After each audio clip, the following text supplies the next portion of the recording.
Hey everybody, it's Dom from Lensprotogo and Lens Rentals, and welcome back to the channel. So lately, I've been having a lot of fun with the Sony A7sIII. It's all around a pretty much extraordinary video camera, and I especially love testing it in low light scenarios and bumping up its ISO and seeing how it performs in those higher ISO values, which is one of the biggest appeals of this camera. And what's interesting actually is many users of this camera have observed that while shooting in S-Log, specifically the 12,800 ISO value in the A7sIII is impressively clean, as if it was a second native gain setting in the camera, even though according to Sony, it isn't. So whether it's verified or not, since knowing this, I've wanted to try an entirely low light shoot just using the A7sIII. And so when an actor friend of mine wanted to shoot a spoofy sort of noir to add to his acting reel, I said let's noir it up.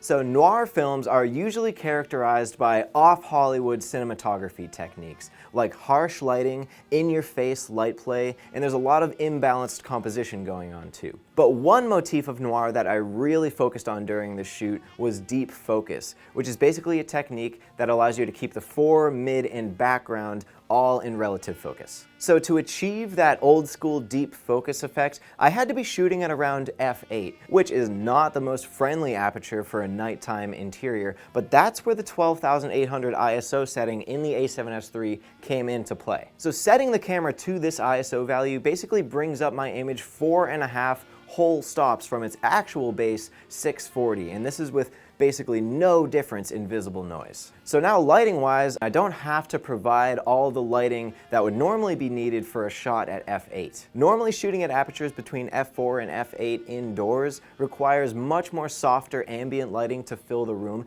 in addition to the key and fill lights that are used for your subjects. But in this case, the sensor of the Sony A7sIII is doing a lot of that work to catch the ambient light in the room. This is really cool in my opinion because this is using cutting-edge technology in a brand new camera to achieve a really old school effect. So it's kind of funny how things in filmmaking go full circle like that sometimes. Now all that was left for me is just to provide that harsh noir lighting. And since it's so harsh and in noir a lot of the times kind of unmotivated, this was sort of easy. So on this shoot, I had two Aperture 300Ds and a Quasar Science Q Lion light kit. And in one shot, we even used an old desk lamp as a practical key.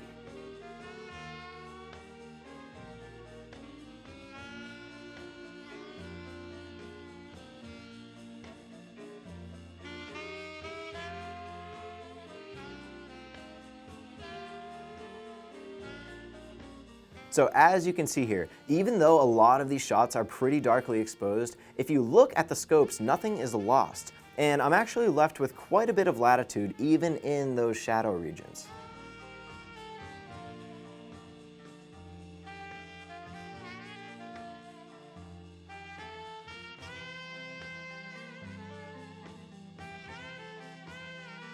What I loved about shooting noir style is you basically just point lights directly where you want them.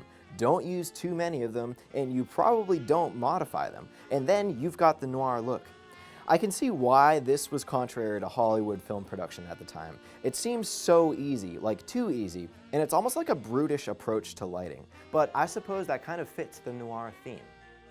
Okay, so that's pretty much gonna wrap up this video on how I used the Sony A7sIII's amazing low light performance to shoot a noir short. So if you have any questions about the Sony A7sIII's low light ability, or if you have any questions about the gear that I used or the techniques that I used on this shoot, drop a comment in the comment section and we can start a discussion. So I'm going to be doing at least 1 or 2 more videos on the Sony A7sIII, including a 4K 120 FPS shootout in the weeks to come, so you're going to want to stay tuned for that. And the best way to do that would be to subscribe to the channel down below. That way, you'll be in the loop for all of our weekly content. So with that being said, take care, and we'll see you in the next one.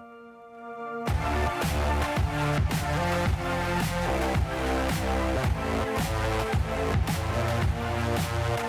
right back.